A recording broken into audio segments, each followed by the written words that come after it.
കടയിൽ കിട്ടാത്ത മാവ് ഏതാണ്? കടയിൽ കിട്ടാത്ത മാവ് ഏതാണെന്നാണ് ചോദ്യം. ഉത്തരം ആത്മാവാണ്. രണ്ടാമത്തെ ചോദ്യം. എല്ലാവരുടെയും വായിൽ നോക്കാൻ വേണ്ടി ബിരുദമെടുത്തവൻ ആരാണ്? എല്ലാവരുടെയും വായിൽ നോക്കുവാൻ വേണ്ടി ബിരുദമെടുത്തവൻ ആരാണെന്നാണ് ചോദ്യം. ഉത്തരം ദന്ത ഡോക്ടറാണ്. മൂന്നാമത്തെ ചോദ്യം. തലയിൽ കാല് വെച്ച് നടക്കുന്ന ജീവി ഏതാണ്? തലയിൽ കാല് വെച്ച് നടക്കുന്ന ജീവി ഏതാണെന്നാണ് ചോദ്യം. ഉത്തരം പേനാണ്. നാലാമത്തെ ചോദ്യം. ഏറ്റവും ചെറിയ പാലം ഏതാണ്? ഏറ്റവും ചെറിയ പാലം ഏതാണ്? ഉത്തരം മൂക്കിൻ്റെ പാലമാണ്. അഞ്ചാമത്തെ ചോദ്യം.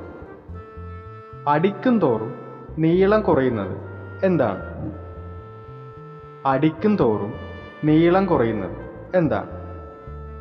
ഉത്തരം ആണിയാണ്. ആറാമത്തെ ചോദ്യം. ആർക്കും ഇഷ്ടമല്ലാത്ത സുഖം ഏതാണ്? ആർക്കും ഇഷ്ടമല്ലാത്ത സുഖം ഏതാണെന്നാണ് ചോദ്യം. ഉത്തരം അസുഖമാണ്. ഏഴാമത്തെ ചോദ്യം. കള്ളന്മാർക്ക് ഇഷ്ടമുള്ള ഗ്രഹം ഏതാണ്? കള്ളന്മാർക്ക് ഇഷ്ടമുള്ള ഗ്രഹം ഏതാണെന്നാണ് ചോദ്യം. ഉത്തരം വിഗ്രഹമാണ്. എട്ടാമത്തെ ചോദ്യം. എപ്പോഴും മഴയുള്ള രാജ്യം ഏതാണ്? എപ്പോഴും മഴയുള്ള രാജ്യം ഏതാണെന്നാണ് ചോദ്യം. ഉത്തരം ബഹ്റൈനാണ്. ഒമ്പതാമത്തെ ചോദ്യം. നട്ടാൽ മുളയ്ക്കാത്ത പയർ ഏതാണ്? നട്ടാൽ മുളയ്ക്കാത്ത പയർ ഏതാണെന്നാണ് ചോദ്യം. ഉത്തരം അമ്പയറാണ്. പത്താമത്തെ ചോദ്യം. മുടിയിൽ ചൂടാൻ പറ്റാത്ത പൂവ് ഏതാണ്? മുടിയിൽ ചൂടാൻ പറ്റാത്ത പൂവ് ഏതാണെന്നാണ് ചോദ്യം. ഉത്തരം ഷാമ്പു ആണ്. ഇനി നിങ്ങളോടുള്ള ചോദ്യം ഇതാണ്. ഞാൻ 1000 രൂപയ്ക്ക് ഒരു പശുവിനെ വാങ്ങി, എന്നിട്ട് അതിനെ 1800 രൂപയ്ക്ക് വിറ്റു.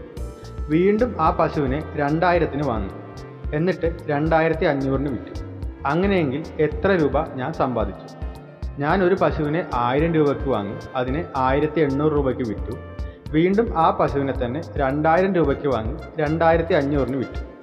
അങ്ങനെയെങ്കിൽ എത്ര രൂപ എനിക്ക് ലാഭമുണ്ടായി എന്നാണ് ചോദ്യം.